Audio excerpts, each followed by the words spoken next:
السلام عليكم ورحمة الله وبركاته. إن الحمد لله نحمده ونستعينه ونستغفره ونؤمن به ونتوكل عليه ونعوذ بالله من شرور أنفسنا ومن سيئات أعمالنا. من يهده الله فلا مضل له ومن يضلل فلا هادي له.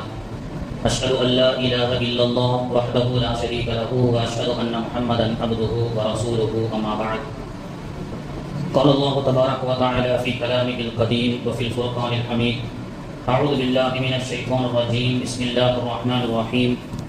ومن يشاقق الرسول من بعد ما تبين له الهدى ويتبع غير سبيل المؤمنين نوله ما تولى ونصله جهنم وساءت مصيرا. صدق الله العظيم.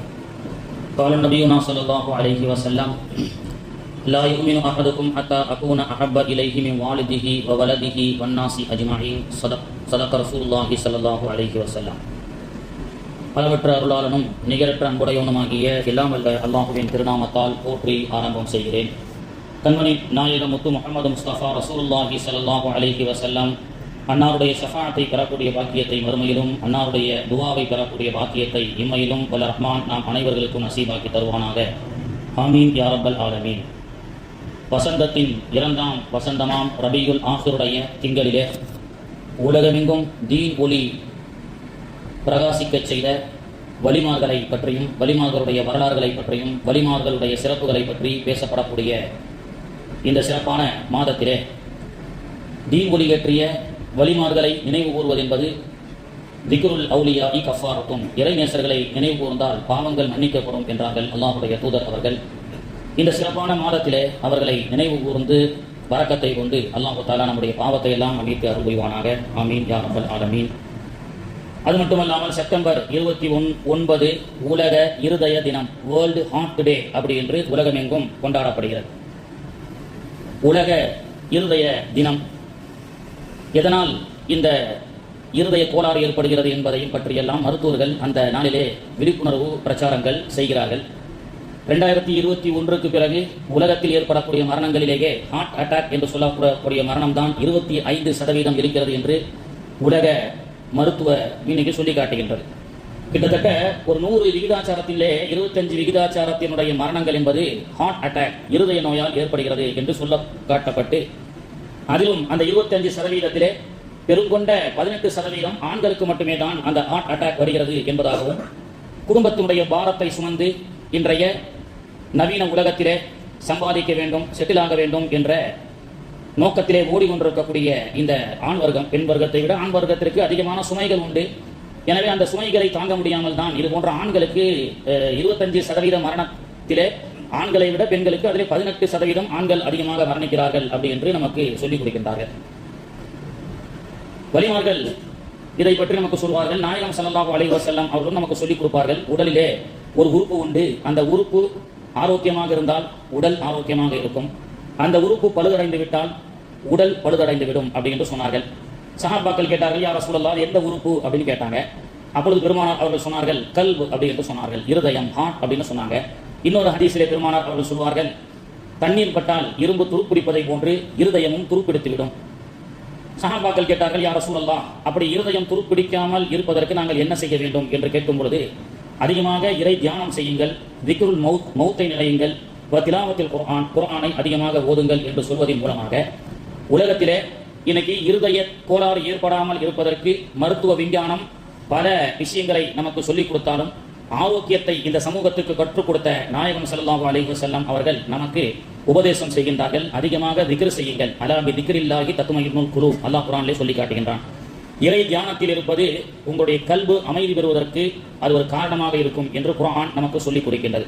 அது மட்டுமல்லாமல் பெருமானார் அவர்கள் குர்ஆனை அதிகமாக ஓதுங்கள், மரணத்தை அதிகமாக நினையுங்கள் என்று பெருமானார் அவர்கள் இருதயத்தை சம்பந்தப்பட்ட கோளாறுகளிலிருந்து விடுபடுவதற்குண்டான ஆரோக்கியத்தை நமக்கு பெருமானார் அவர்கள் கற்றுக் கொடுப்பதை போன்று வலிமார்களும் நமக்கு நிறைய செய்திகளை கற்றுக் கொடுக்கின்றார்கள். சையதுனா கௌதுல் ஆலம் முஹியுத்தீன் அப்துல் காதர் ஜீலானி கதஸல்லாஹு சிர்ரஹுல் அஸீஸ் அவர்கள் சொல்வார்கள், உலகம் என்ற குப்பையை உள்ளத்தில் வைக்காதே. உலகம் என்ற அந்த குப்பையை, உலகத்தில் ஏற்படக்கூடிய கவலையை, சஞ்சலத்தை உள்ளத்தில் போட்டு உரட்டிக் கொள்ளாதே. எனவே உலகத்தை கையில் வைத்துக்கொள், மறுமையை உள்ளத்தில் வைத்துக்கொள் என்று நமக்கு சொல்லிக் கொடுப்பார்கள். எப்பொழுது உலகம் என்ற அந்த பேர் ஆசையும், உலகம் என்ற அந்த சஞ்சல கவலைகளும் நம்முடைய உள்ளத்தில் ஏற்படுமோ, அதுவெல்லாம் உள்ளத்தில் ஏற்படக்கூடிய சேகரிக்கப்படக்கூடிய குப்பைகளாக இருக்கிறது என்று சொல்லிக் கொடுப்பார்கள். பகதாதிலே முஹையத்தீன் அப்துல் காதர் ஜீலானி அவர்களை சந்திப்பதற்காக ஒரு மனிதர் வருவார். அப்படி மகானை சந்திக்க வேண்டும் என்ற எண்ணத்தோடு அவர் வரும் பொழுது வரும் வழிகள் எல்லாம் பெரும் பெரும் தோட்டங்கள் துறவுகள் எல்லாம் அப்துல் காதர் ஜீலானி அவர்களுக்கு சொந்தமானது என்பதை கேள்விப்பட்டவுடன் உலக பற்றற்ற தலைவர்னு சொல்றாங்க, இவருக்கு என்ன இவ்வளவு சொத்துக்கள் இருக்கிறது அப்படி என்று நினைத்துக் கொண்டே மகான் அவர்களை சந்திக்கும் பொழுது மொய்தீன் அப்துல் காதர் ஜீலானி அவர்கள் புரிந்து கொண்டு சொன்னார்கள், நீ பார்த்த இந்த உலகம் இருக்கிறது அல்லவா, பூமி, அதுவெல்லாம் இன்ன ஹாதல் அருளா அருதோன், அது எல்லாம் பூமி பூமியாகத்தான் இருக்கிறது, பூமியில் தான் இருக்கிறது. கல்வி, என்னுடைய கல்வியிலே சிவல்லா, அல்லாஹ்வை தவிர யாரும் இல்லை என்று சொன்னார்கள். தத்துவம் எப்படி சொல்லப்படுகிறது? ஆதிபிதா ஆதம் அலைஹிஸ்ஸலாம் காலத்திலிருந்து இந்த உலகத்தினுடைய பூமி அந்த இடத்தில் தான் இருக்கும்.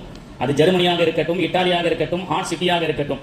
இன்று வேண்டுமானால் அந்த இடத்தினுடைய மாலிக், ஜமீன் மாலிக் என்பவர் இவருடைய பெயர் இருக்கும். அவர் மௌத்தாகிவிட்டால் இன்னொரு பெயருக்கு அது மாறிவிடும்.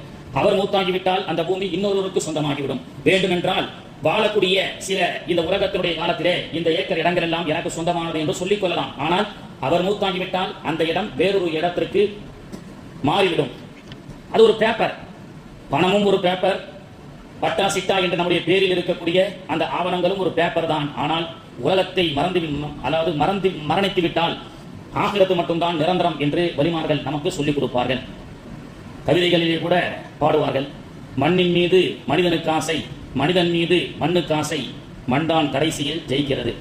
மண்ணின் மீது மனிதனுக்கு ஆசை, மனிதன் மீது மண்ணுக்கு ஆசை, ஆனால் கடைசியில் மண் தான் ஜெயிக்கிறது. எங்க அத்தா மதுரையில ஏக்கர் கணக்கான இடத்தை வாங்கி போட்டார், சென்னையில் ஏக்கர் கணக்கான இடத்தை வாங்கி போட்டார், கும்பகோணத்திலே ஏக்கர் கணக்கான இடத்தை வாங்கி போட்டார். ஆனால் கடைசியில் தஞ்சாவூர் மண் கபரஸ்தான் எங்களுடைய அத்தாவை வாங்கி போட்டது, 6 அடி மண் எங்க அத்தாவை வாங்கிவிட்டது. இந்த தத்துவத்தை எவ்வளவு சர்வ சாதாரணமாக நமக்கு இறைநேசர்கள் நமக்கு நினைவூட்டி காட்டுகின்றார்கள். உலகம் என்ற இந்த கூடம் இருக்கின்றதே, வருவோரும் போவோரும் தங்குமிடம், இது நிரந்தரம் அல்ல என்ற இந்த மறுமையுடைய சிந்தனையை இறைநேசர்கள் நமக்கு சொல்லிக் கொடுக்கின்றார்கள். பகதாதுடைய மாநகரத்திலே கௌதனா முஹையத்தீன் அப்துல் காதர் ஜீலானி அவர்கள் பிரசங்கம் செய்து கொண்டிருக்கும் பொழுது அவருடைய பிரசங்க மஜ்லிஸிலே சுமார் 90,000 பேர் இருப்பதாக வரலாறு சொல்லி காட்டுகின்றது. மிகப்பெரிய புரட்சியாளர். அவருடைய புரட்சியை பற்றி ஒரு தலைப்பாக பேசலாம். இருந்தாலும் அவர்களுடைய நினைவு கூறக்கூடிய இந்த தினத்திலே, இந்த மாதத்திலே சில விஷயத்தை மட்டும் சொல்லி அடுத்த நகர்வுடைய தலைப்புக்கு நாம் சென்று விடுவோம். கௌதனா முஹையத்தீன் அப்துல் காதர் ஜீலானி அவர்கள் பயான் செய்து கொண்டிருக்கக்கூடிய ஒரு மஜ்லிஸிலே ஒருவர் வருவார். வந்து, மகான் அவர்களே, நான் ரொம்ப கஷ்டப்படுறேன், எனக்கு ஏதேனும் உதவி செய்யுங்கள், வாழ்வாதாரத்துக்கு உதவி செய்யுங்கள். நாடி வரக்கூடியவர்கள் பள்ளிவாசலை நோக்கித்தான் வருவார்கள். அப்படி அவர் வரும் பொழுது வலிமார்கள் எப்பொழுதுமே கஞ்சகராக இருக்க மாட்டார்கள்.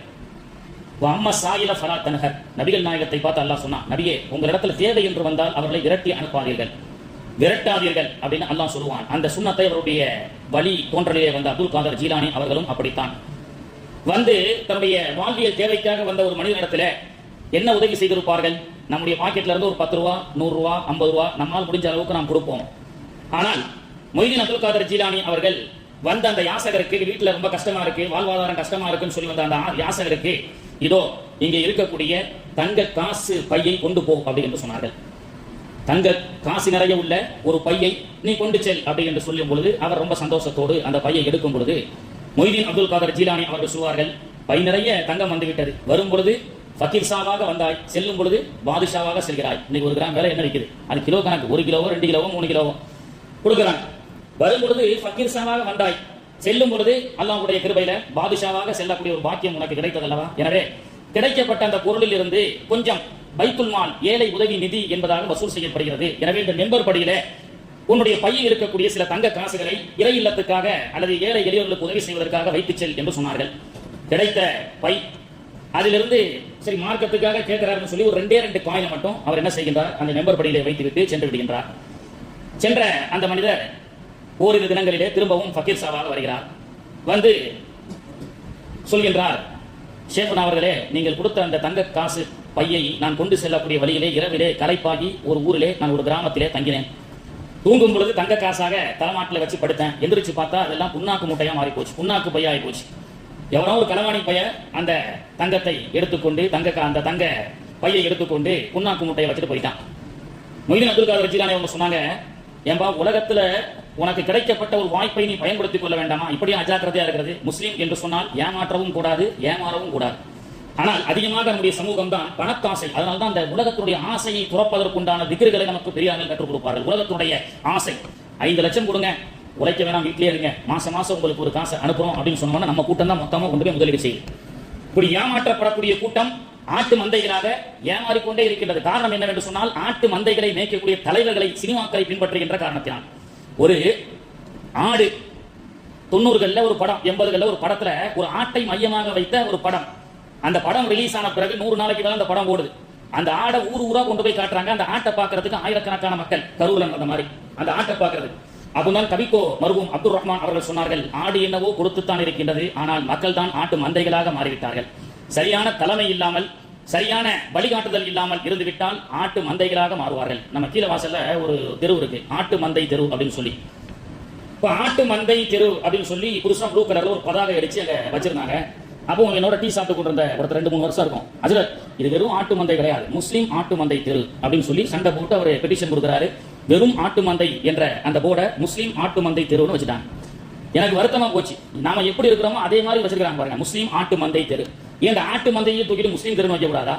அல்லது முஸ்லீம் இல்லாம இருந்தா என்ன, முஸ்லீம் ஆட்டு மந்தை தெரு. முஸ்லீம்கள் எல்லாம் ஆடு மந்தைகளை கொண்டுதான் இன்று இருக்கிறார்கள் என்பதை பார்த்து மனசு வருத்தமா இருக்கு. பெட்டிஷன் கொடுத்தவர் முஸ்லீம் தெருன்னு வைங்க, ஆட்டு மந்தையை எடு, இல்லைன்னா முஸ்லீம் இல்லாமலே இருக்கட்டும், ஆட்டு மந்தையாக இருக்கட்டும், நாம ஏன் ஆட்டு மந்தையா இருக்கணும்? அப்போ வாங்கிட்டு சென்ற அந்த காசு பணத்தை வாங்கிட்டு சென்ற தவற விட்டவர் வந்து ஷேஃப்னா அவர்களே தவற விட்டு விட்டேன். அப்போ அப்துல் காதர் ஜீலானி அவர்கள் சொன்னார்கள், ஒன்னும் பிரச்சனை இல்லை, நீ தவற விட்டுட்ட, நீ பைத்துல் மாலுக்காக கொடுக்கப்பட்ட இந்த 2 காசு இருக்குல்ல, அந்த காசு அப்படியே தான் இருக்கு அந்த இடத்துலயே, அதை வேண்டுமானால் எடுத்துக்கொள் என்று சொல்லும் பொழுதுதான் அந்த வாங்கிய அந்த மனிதர் யாசகர் நினைத்தாராம், இந்த தங்க பையை வாங்கும் பொழுது 3/4 மூட்டையை மார்க்கத்திற்காக செலவழித்திருந்தால் தொலைத்து விட்டதை தாண்டி இன்னைக்கு 3/4 பை நமக்கு கிடைச்சிருக்கும். 1/2 பை வச்சிருந்தா 1/2 பை நமக்கு கிடைச்சிருக்கும். அட்லீஸ்ட் ஒரு 1/4 பை வைத்திருந்தாலும் 1/4 பை வைத்திருக்கும். வேண்டா விருப்பா 2 காயினை மட்டும் வச்சிட்டு போனோம், அதுதானே இன்னைக்கு மிஞ்சியது என்று சொல்லும் பொழுது 95,000 மக்களுக்கும் மொய்தீன் அப்துல் காதர் ஜீலானி அவர்கள் ஒரே வார்த்தையில் சொன்னார்கள், இதோ மூட்டை நிறைய தங்கத்தை தொலைத்து வந்தாரே அதுதான் உலகம், வைத்துவிட்டு 2 காயினை எடுத்து செல்கின்றாரே இதுதான் மறுமை என்று சொல்லி காண்பித்தார்கள். வேண்டா வெறுப்பாக செய்யக்கூடிய சில அமல்கள் மட்டும்தான் மரணத்திற்கு பின்பும் நமக்கு வரும். யாரோடு அதிகமாக நேரத்தை இந்த உலகத்தில் ஸ்பெண்ட் பண்ணுகின்றோமோ அவர்கள் எல்லாம் நம்மை மரணித்து விட்டதற்கு பிறகு நம்மோடு வரமாட்டார்கள். ஆனால் யாரோடு நேரத்தை குறைவாக செலவு செய்கின்றோமோ, குர்ஆனோடு நேரத்தை குறைவாக செலவு செய்கின்றோம், ஆனால் குர்ஆன் தான் மௌத்துக்கு பிறகும் வரும்.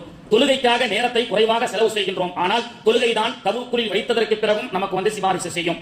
ஏதோ அத்தி பூத்ததை போன்று சில நோன்புகளை வைக்கின்றோம், அந்த நோன்பு தான் நமக்கு மறுமைக்காக வரும். நாம் உலகத்தில் குறைவாக செலவிடப்படக்கூடிய மதிப்பு மிக்க ஒரு மறுமைக்கான கட்டு சாதத்தை, அதற்கான நேரத்தை குறைவாக கொடுக்கின்றோம். ஆனால் குறைவாக கொடுக்கக்கூடிய நேரம் தான் மௌத்துக்கு பிறகு அதிகமாக வரும். ஆனால் உலகத்திற்காக 24 மணி நேரத்தில் கிட்டத்தட்ட தூங்கிய 8 மணி நேரங்கள் தவிர அதிக நேரங்களை எல்லாம் உலகத்திற்காகவே நாம் செலவிட்டுக் கொண்டிருக்கின்றோம் என்ற மறுமையினுடைய சிந்தனையை நமக்கு இறைநேசர்கள் கற்றுக் கொடுக்கின்றார்கள். கண்ணியத்திற்குரிய எல்லாத்துக்குமே துவா இருக்கு. நாம எல்லாம் ஆயுத பூஜை கொண்டாடித்தான் அதனால ஆபத்துகளில் இருந்து பாதுகாக்கப்பட வேண்டும் என்ற சித்தாந்த வழியில் உள்ளவர்கள் அல்ல. நாம நல்ல அற்புதமான தலைவரின் வழிகாட்டுதலின் பெயரில் இருக்கின்றோம். ஆனால் காலையில் யாசீனை ஓதினால் அன்றைய தினத்தை அல்லாஹ் தஆலா பொறுப்பேற்றுக் கொள்கின்றான். மன் கரஅ சூரத்துல் யாசீன் ஃபீ சத்ரின் நஹாரி குதியத் ஹவாயிஜுஹு, சூரியன் உதயமாகும் பொழுது சூரத்துல் கல்புல் குர்ஆன் சூரத்துல் யாசீனை ஓதி துவங்குங்கள், அன்றைய நாளை அல்லாஹ் பரக்கத்தாக ஆக்கி வைப்பான். மன் கரஅ சூரத்துல் வாக்கியா ஃபீ குல்லி லைலத்தின், ஒவ்வொரு இரவும் லைலத்துல் வாக்கியா என்ற சூறாவை யார் ஓதுவார்களோ அவர்களுக்கு வறுமையே வராது என்று பெருமானார் ஸல்லல்லாஹு அலைஹி வஸல்லம் அவர்கள் சொன்னார்கள்.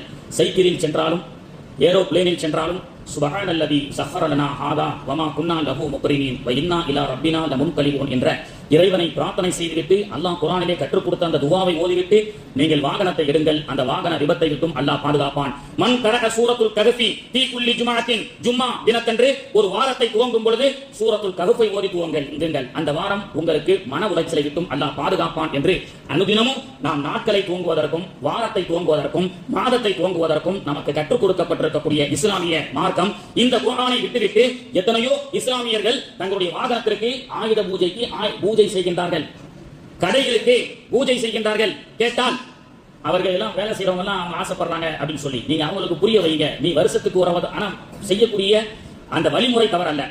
எந்த மதத்தை சார்ந்தவனாக இருந்தாலும் யூதனை தவிர எல்லா மதமும், கிறிஸ்தவ மதம் காட் பிளஸ் யூ என்று சொல்கிறது, இந்து மதம் கற்றுக் கொடுக்கப்படுகின்ற அவர்கள் அனுஷ்டானம் செய்யப்படுகின்ற இந்த ஆயுத பூஜை என்பது நல்ல எண்ணம் தான். இந்த வாகனத்தின் மூலமாக யாருக்கும் எந்த ஆபத்தும் வரக்கூடாது, எனக்கும் வரக்கூடாது. இந்த மிஷினரியின் மூலமாக யாருக்கும் எந்த ஆபத்தும் வரக்கூடாது, தவறல்ல.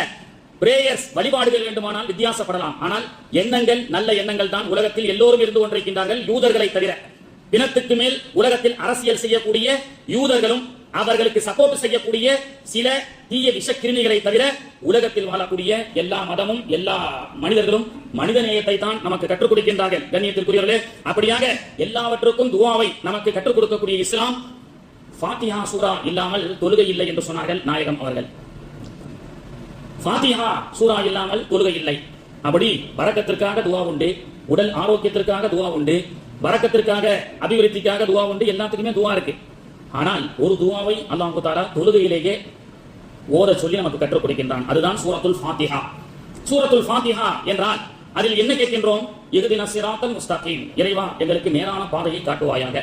ஸிராத்தல் லதீன அன்அம்த அலைஹிம், நீ யாரின் மீது அருள் புரிந்தாயோ, யார் நன்மக்களோ அந்த நன்மக்களை பின்பற்றக்கூடிய வாக்கியத்தை தருவாயாக என்ற அற்புதமான துஆ.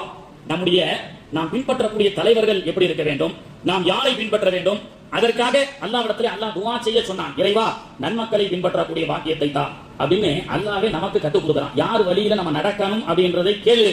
இப்படி கேட்டுவிட்டு இன்னொரு இடத்துல அல்லாஹ் சொல்கின்றான், மஅல்லதீன அன்அம்த அலைஹிம் மினன் நபியீன வஸ்ஸித்தீகீன வஷ்ஷுஹதாஇ வஸ்ஸாலிஹீன் என்று நபிமார்கள் வாழ்ந்த, சித்தீகீன்கள் வாழ்ந்த, நன்மக்கள் வாழ்ந்த அந்த நெறியை வழியை பின்பற்றி நடக்கக்கூடிய வாக்கியத்தை தான் என்று இந்த சமூகத்திற்கு அல்லாஹ் தொழுகையில் துஆவை ஓத கேட்க சொன்னான். அப்படிப்பட்ட மாபெரும் ஒப்பற்ற தலைவர் மாநபி ஸல்லல்லாஹு அலைஹி வஸல்லம் அவருடைய சுன்னத்தான வழியை இன்னைக்கு இஸ்லாமிய சமூகத்திற்கு கற்றுக் கொடுக்கப்பட்டிருக்கிறது.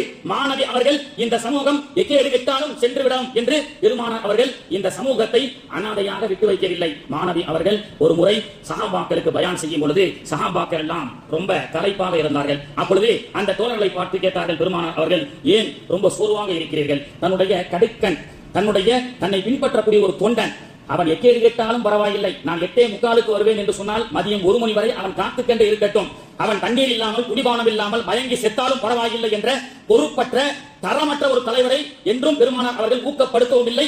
அப்படிப்பட்ட தலைவராக ஒருபோதும் பெருமானார் அவர்கள் இருந்ததில்லை. தன்னுடைய எதிரில் இருக்கக்கூடிய சஹாபாக்கள் பசியால் முகம் வாடி இருக்கின்றது என்பதை கூட பெருமானார் அவர்கள் புரிந்து கொண்டார்கள். சஹாபாக்கள் சொன்னார்கள், யா ரசூலல்லாஹ், நாங்கள் உண்ணா நோன்பு வைத்திருக்கின்றோம், சௌமே விசால், சகரும் இல்லை, இஃப்தாரும் இல்லை, தொடர்படியான நோன்பு. ஏன் அந்த மாதிரி நோன்பு வைக்கிறீங்க? சரி பரவாயில்ல வைங்க, எனக்காக வைங்க, அல்லாஹ்வுக்காக வைங்க, அல்லாஹ் ரொம்ப சந்தோஷப்படுவான். இல்ல, அந்த நோன்பை வைக்காதீர்கள் என்று சொன்னார்கள். உடனடியாக உங்களுடைய நோன்பை நீங்கள் குறித்துக் கொள்ளுங்கள். நான் வைக்கின்றேன் என்று சொன்னால் அது எனக்கு சக்தியை கொடுத்திருக்கின்றான், நான் வைக்கின்றேன், இந்த உம்மத்திற்காக அந்த கஷ்டத்தை நான் எடுத்துக் கொள்கின்றேன். ஆனால் அப்படிப்பட்ட தஃபான நோன்பை நீங்கள் வைக்க வேண்டாம் என்று தன்னுடைய தொண்டர்களுக்கு அறிவுறுத்தியவர்கள் நாயகம் ஸல்லல்லாஹு அலைஹி வஸல்லம். அகலி யுத்தத்திலே பெருமானார் அவர்கள் 3 கற்களை கட்டிக் கொண்டார்கள். சஹாபாக்கள் எல்லாம் ஒரு நாள் பட்டினி, ஆனால் பெருமானார் அவர்கள் 3 நாட்கள் பட்டினியாக இருந்தார்கள். ஒப்பற்ற ஒரு தலைவர் உதாரணம் மாநபி ஸல்லல்லாஹு அலைஹி வஸல்லம் அவர்கள். தன்னுடைய தொண்டர்கள் ஒரு நாள் பட்டினி இருப்பதையே பெரிதாக கவலைப்பட்டார்களே தவிர 3 நாட்கள் பட்னியாக இருக்கக்கூடிய தன்னுடைய சுய லாபத்திற்காக கடைக்கன் நபித்தோழர்களையும் அவர்கள் பயன்படுத்தியது கிடையாது. அப்படிப்பட்ட நேரத்தில் கூட ஒரு நபித்தோழர் வந்து, யா ரசூலல்லாஹ், எங்க வீட்டுக்கு நீங்க மட்டும் சாப்பிட வாங்க என்று சொல்லும் பொழுது, நான் மட்டும் வந்தால் அது சுயநலமாக ஆகிவிடும் என்று தன்னோடு இருந்த 1500க்கும் மேற்பட்ட நபித்தோழர்களை அழைத்து சென்று பசியார வைத்தவர்கள் நபிகள் நாயகம் ஸல்லல்லாஹு அலைஹி வஸல்லம் அவர்கள் என்ற ஒப்பற்ற தலைவர் நமக்கு கிடைக்க எவனையோ தலைவர்களாக நாம் ஏன் பின்பற்ற வேண்டும்? சகோதரர்களே, பெருமானார் அவர்கள் இந்த உம்மத்தின் மீது பாசம் கொண்டதற்குண்டான பல உதாரணங்களை நாம் அடுக்கிக் கொண்டே செல்லலாம். குபை யாசர் ரலியல்லாஹு அன்ஹு 34வது நபராக இஸ்லாத்தில் நுழைந்தவர்கள் மக்காவிலே. யாசர் ரலியல்லாஹு அன்ஹு அவர்கள், அம்மார் ரலியல்லாஹு அன்ஹு அவர்கள் 34வது நபராக இஸ்லாத்திலே ஏற்றுக்கொள்கின்றார்கள். மக்கா அன்றைய தினம் லா இலாஹ இல்லல்லாஹ் முஹம்மது ரசூலுல்லாஹ் என்று சத்தம் போட்டு ஓத முடியாது. மாநபியை பின்பற்றுகின்றோம் என்று ரகசியமாக வாழ்ந்த காலம் அது. இன்றைய பாலஸ்தீனை விட மோசமான காலம் அபூஜஹலுடைய காலம் அது. அப்படிப்பட்ட ஒரு நாள் அம்மார் ரலியல்லாஹு அன்ஹு அவர்கள் அபூஜஹலால் இஸ்லாத்தை ஏற்றுக்கொண்டதற்கு தெரிந்து காஃபிர்களால் சிறைபிடிக்கப்பட்டு 3 நாட்கள் தொடர்படியாக உணவு தண்ணி இல்லாமல் சாட்டையால் அடிக்கப்பட்டார்கள். அடிப்பவர்களுக்கு ஓய்வுண்டு. ஒரு நாளைக்கு 8 மணி நேரம் 2 பேர் அம்மாரை அடித்துக் கொண்டே இருப்பார்கள். 8 மணி நேரம் முடிந்ததற்கு பிறகு அடுத்த ஷிஃப்ட்டுக்கு அடிப்பதற்கு வருவார்கள். அடிப்பவர்களுக்கு ஓய்வுண்டு, அடி வாங்கக்கூடிய அம்மாருக்கு ஓய்வில்லை. ஏனென்றால் ஓய்வில்லாமல் சோதனையை அல்லாஹ் கொடுக்கின்றான் அல்லவா? இன்றைய பாலஸ்தீன மக்கள் ஓய்வில்லாமல் இஸ்ரேல் என்ற கொடூர பயங்கர தாக்குதலுக்கு ஆளாக்கப்பட்டுக் கொண்டிருக்கின்றார்களே. இது போன்ற தலைவர்கள் அபூஜஹல், ஃபிரௌன் இந்த சமூகத்தை அன்றிலிருந்து இன்று வரை துன்புறுத்திக் கொண்டிருக்கின்றார்கள். ஏன்? லா இலாஹ இல்லல்லாஹ் முஹம்மதுர் ரசூலுல்லாஹ் என்ற ஒரு ஒப்பற்ற தலைவரை பின்பற்றிய காரணத்தினால். வடநாட்டிலே ஐ லவ் முஹம்மத் என்ற எழுதப்பட்ட ஒரு பதாகையை ஏந்தி வந்த ஒரு வாலிபன் மீது வழக்கு தொடுத்திருக்கிறது தானி பயங்கரவாதம். ஆனால் அவர்கள் எதிர்பார்க்கவில்லை ஐ லவ் முஹம்மத் என்று ஒரு வாலிபர் ஒரு பதாகையிலே யூபியிலே எழுதினான். ஆனால் இன்னைக்கு முழு உலகமும் வி லவ் முஹம்மத் என்று சொல்லக்கூடிய அளவுக்கு அல்லாஹ் அவர்களுடைய பெயரை அவருடைய புகழை அல்லாஹ் தஆலா உயர்த்தி விட்டான். அம்மார் ரலியல்லாஹு அன்ஹு அவர்களை 3 நாள் அடி வாங்கி சதைகள் எல்லாம் பிஞ்சு தொங்குகிறது. அபூஜஹல் வந்து கேட்டான், அம்மாரே, அபூஜஹல் வந்து கேட்டான், அம்மாரே, உனக்கு நான் விடுதலை அளித்து விடுகின்றேன் இந்த அடியிலிருந்து. நீ நபிகள் நாயகத்தை ஒரே ஒரு வார்த்தையால் திட்டிவிடு என்று சொன்னான். திட்டிவிட்டால் உனக்கு விடுதலை கிடைக்கும்.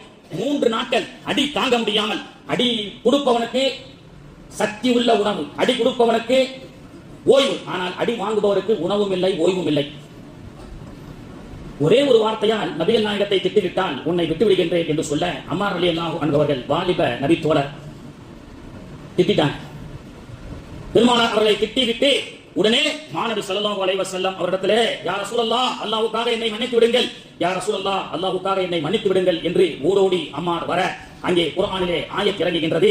காஃபிர்களுடைய துன்புறுத்தலின் காரணமாக தன்னை பாதுகாத்துக் கொள்வதற்காக அல்லாஹ்வையோ ரசூலையோ திட்டினாலும் அல்லாஹ் அதை சந்தோஷமாக ஏற்றுக்கொள்வான் என்று அல்லாஹ் ஆயத்தும் இறக்குகின்றான். அவர் பெருமானாரிடத்திலே வந்து யா ரசூலல்லாஹ் என்னை மன்னித்து விடுங்கள், வலி தாங்க முடியவில்லை யா ரசூலல்லாஹ், எனவே உங்களை திட்டினால் தான் எனக்கு விடுதலை கிடைக்கும் என்று அபூஜஹல் சொன்னான். எனவே இந்த பொன்னான வாயால், ஸலவாத்து ஓதக்கூடிய வாயால், உங்கள் மீது அல்லாஹ்வுடைய அருள் உண்டாக வேண்டும் என்று சொன்ன இந்த வாயால் உங்களை நான் திட்டிவிட்டேன் நாயகமே என்று சொல்லும் பொழுது பெருமானார் அவர்கள் அந்த அம்மாரை ஆற தழுவி அழைத்து, அம்மாரே, என்னை திட்டுவதன் மூலமாக உனக்கு விடுதலை கிடைத்ததா? என்னை திட்டியதன் மூலமாக உனக்கு சுகம் கிடைத்ததா?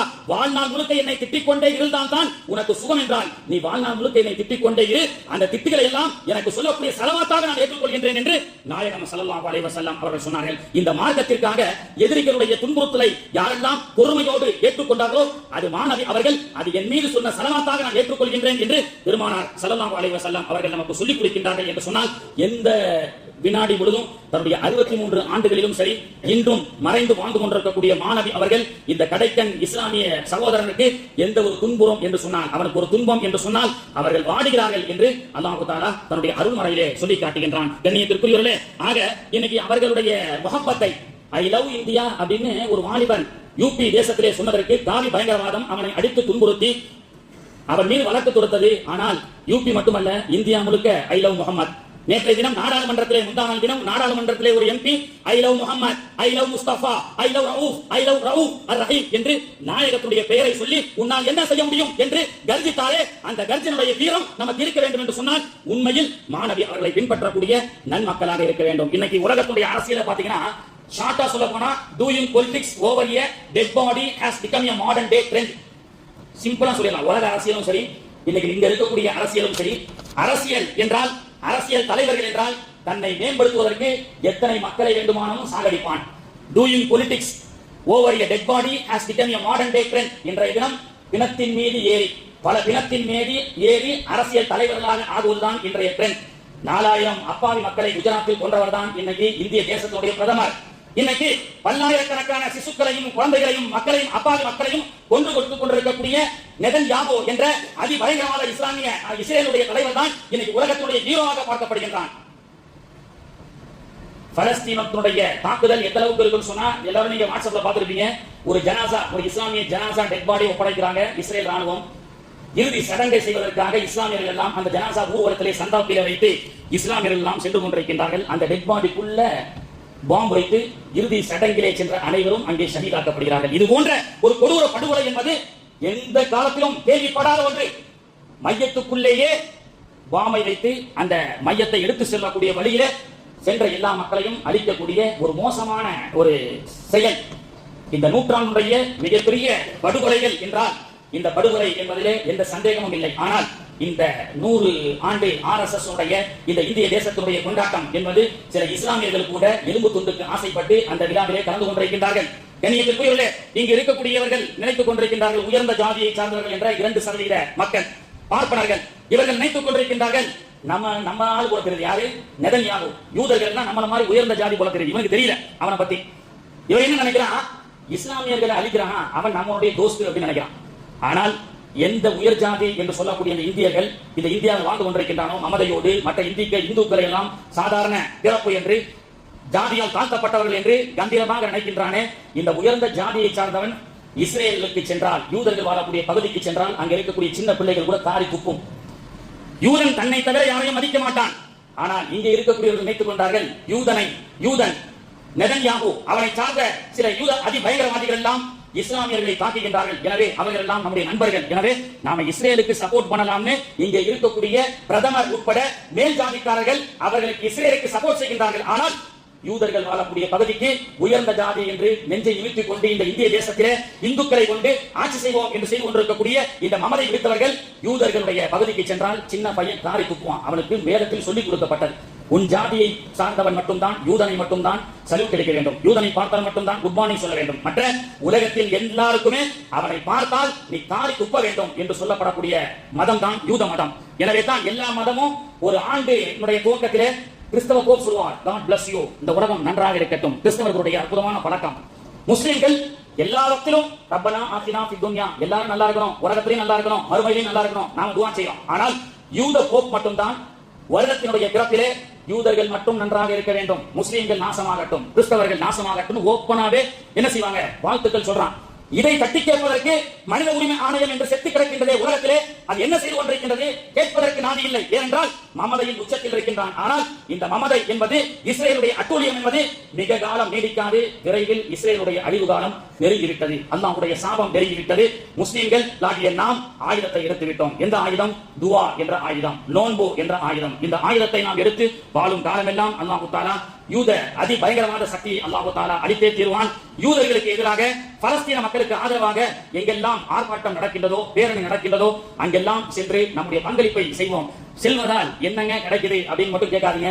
இது கரூர் மாநாட்டுக்கு சென்று செத்த பிணத்திற்கு சமமாக ஆக மாட்டோம். ஒரு கால் பலஸ்தீன போராட்டத்திற்காக நாம் சென்று அந்த கூட்டத்திலே உயிரிழந்தால் அல்லாஹ் ஷஹீதுடைய அந்தஸ்தை தருவான். எந்த சந்தேகமும் இல்லை. மார்க்கத்திற்காக, இஸ்லாமிய சகோதரர்களுக்காக நீங்கள் நேரத்தை ஒதுக்கி பேரணியிலோ ஆர்ப்பாட்டங்களிலோ அது யார் வேண்டுமானாலும் நடத்தலாம். அந்த கூட்டத்திலே கலந்து கொண்டு என் உயிர் உங்களுக்கு ஒரு கால் மாய்க்கப்பட்டாலும் அதை அல்லாஹ் தஆலா ஷஹீதுடைய அந்தஸ்தை கொடுப்பான். இறந்தும் வாழ்ந்து கொண்டிருக்கக்கூடிய பாக்கியத்தை கொடுப்பான். கரூரிலே அப்பாவி ஆட்டு மந்தைகளாக சேர்ந்தார்களே ஒரு கூட்டம், நடிகனுக்காக தகுதியற்ற ஒரு தலைவனை பின்பற்றினால் இப்படித்தான் ஆகும். ஒரு ஆடு நடித்து ஊர் ஊராக அந்த ஆட்டை கூப்பிட்டு செல்லும் பொழுது நிறைய பேர் சொன்ன இல்லையா, ஒரு ஆட்டை சினிமாவில் நடித்தது, அந்த ஆடு பிரபலமாகி ஊர் ஊரா போச்சு. அந்த ஆட்டை பார்க்கறதுக்கு ஒரு கூட்டம். தலிகோ அப்துல் ரஹ்மான் சொன்னார், ஆடு என்னவோ கொடுத்து போயிருக்கின்றது, ஆனால் கூட்டம் தான் ஆட்டு மந்தைகளாக மாறிவிட்டது. அப்படிப்பட்ட தகுதியற்ற தலைவனுக்கு பின்னால் ஆட்டு மந்தைகளாக செல்லாமல் தயவு செய்து நல்ல தலைவரை பெருமானார் அவர்கள் ஸல்லல்லாஹு அலைஹி வஸல்லம் அவருடைய தலைமையின் கீழ் நாம் வழிநடப்போம். கரூரிலே இழந்த பெண்களை பற்றி ஒருவன் கவிதையாக எழுதியிருக்கின்றான். ஒரு பெண் சொல்கின்றான், என்னுடைய கணவனையும் விட்டுவிட்டு என்னுடைய தலைவனை பார்க்க வந்தேன், என் பிள்ளைகளை விட்டுட்டு என் ரசிகனை பார்க்க வந்தேன். சொல்வது யார்? புர்கா அணிந்து வந்த ஒரு இஸ்லாமிய சகோதரி. நான் அந்த விஜய் நடிகனை பார்த்தால் வெட்டி பிடித்துக் கொள்வேன், பக்கத்தில் கணவன் இருந்து கொண்டிருக்கின்றான். இப்படி எல்லாம் சொல்கிறாயே, நான் சொல்லவில்லை, அதே பேஸ்புக்ல சொல்கிறார்கள், கணவனை விட நடிகன் தான் முக்கியம் என்று சென்றாயே, இன்று இறந்து தினமாக வரும்பொழுது அந்த கணவன் தானே உன்னில் தோலை தூக்கி சென்றான், நீ பார்க்க சென்ற நடிகனோ ஓடிவிட்டானே. தந்தையை விட்டுவிட்டு நடிகன் தான் முக்கியம் என்று நீ அந்த கூட்டத்தில் சென்றாய். நீ தினமாக வரும்பொழுது அந்த தந்தை தான் உன்னுடைய இறுதி சடங்கை நிறைவேற்றினான், உன் நடிகன் அல்ல. இப்பொழுதாவது புரிந்து கொள், தந்தை தாய் முக்கியம் என்பதை இஸ்லாம் நமக்கு சொல்லிக் கொடுக்கின்றது. எனவே தான் ஐ லவ் இஸ்லாம் என்று சொல்லிக் கொடுக்கின்றது. நாம் சொல்லிக் கொண்டே இருக்கின்றோம். சினிமா தவறான மானக்கேடான செய்திகளை உலகத்துக்கு சொல்லிக் கொடுக்கிறது. மதுபானம் அருந்துவதை ஸ்டைலாக சினிமா சொல்லிக் கொடுக்கின்றது. ஆனால் காந்தி ஜெயந்தி அன்று மதுபான கடைகள் எல்லாம் மூடப்படக்கூடிய சட்டம் இருக்கிறது. காந்தி பேசுவதாக ஒருத்தன் சொல்லி இருக்கின்றான். காந்தி பேசுகிறார், ஏண்டா அக்டோபர் 2 நான் பிறந்தேன், நான் இந்த இந்தியாவிலே பிறந்தது ஒரு சந்தோஷம் என்று நினைக்கக்கூடிய மக்களை விட நான் ஏன் பிறந்தேன் என்று நினைக்கக்கூடிய குடிகாரர்கள் தான் இந்த தேசத்திலே அதிகம். எனவே இந்த காந்தியை சுற்ற அதிபயங்கரவாத சக்திகள் தான் இந்த தேசத்தை ஆண்டு கொண்டிருக்கின்றது அப்படின்னு சொல்லி குடிகாரர்கள் கூட ஏண்டா அக்டோபர் 2 வந்தது, இன்னைக்கு மதுபான கடைகள் எல்லாம் மூடிவிட்டது என்று அவன் தான் கவலைப்படுகின்றானே தவிர காந்தி என்ற ஒரு மகாத்மா இந்தியாவில் பிறந்தார் என்று சந்தோஷப்படக்கூடிய கூட்டம் இந்திய தேசத்திலே குறைந்து விட்டது என்று சொல்லக்கூடிய அளவுக்கு. ஆனால் 1400 ஆண்டுகளையும் தாண்டி ஒரு இஸ்லாமிய கடைப்பொழு இஸ்லாமியன் கூட எங்கள் மாணவி அவர்கள் மது ஹராம் என்று எங்களுக்கு சொல்லிக் கொடுத்தார்களே, ஒருபோதும் எந்த சந்தோஷத்துடைய உச்சத்தில் அடைந்தாலும் நாங்கள் மதுவை குடிக்க மாட்டோம் என்ற ஒரு வைராக்கியத்தோடு உண்மை இஸ்லாமியர்கள் அவர்கள் இருக்கும் வரை I love Muhammad, we love Muhammad என்ற கோஷம் உலகத்தில் ஒலித்துக் கொண்டே இருக்கும் என்ற செய்தியை இந்த உலகத்துக்கு சொல்லிக் கொடுப்போம். அப்படிப்பட்ட மாணவியுடைய வழியை பின்பற்றி வாழக்கூடிய பாக்கியத்தை அல்லாஹ் தஆலா நமக்கும் நம்முடைய சந்ததிகளுக்கும் அல்லாஹ் தந்து அருள் புரிவானாக. மாணவியுடைய 1500வது மீலாது விழா தஞ்சாவூர் வட்டார ஜமாத்துல் உலமா சார்பாக வருகின்ற ஞாயிற்றுக்கிழமை 5ஆம் தேதி நம்முடைய ஆற்றங்கரை ஜும்மா பள்ளிவாசலிலே வைத்து மக்ரிப் முதல் இன்ஷா அல்லாஹ் நடைபெற உள்ளது. சிறப்பான பேச்சாளர்கள் எல்லாம் வந்து அந்த அவையிலே பேச இருக்கின்றார்கள். அந்த சபையிலே சிறராக கலந்து கொள்ளுங்கள். அல்லாஹ் தஆலா தௌஃபீக் செய்து அருள் புரிவானாக. சுன்னத் தொழாதவங்க தொழுது கொள்ளுங்கள்.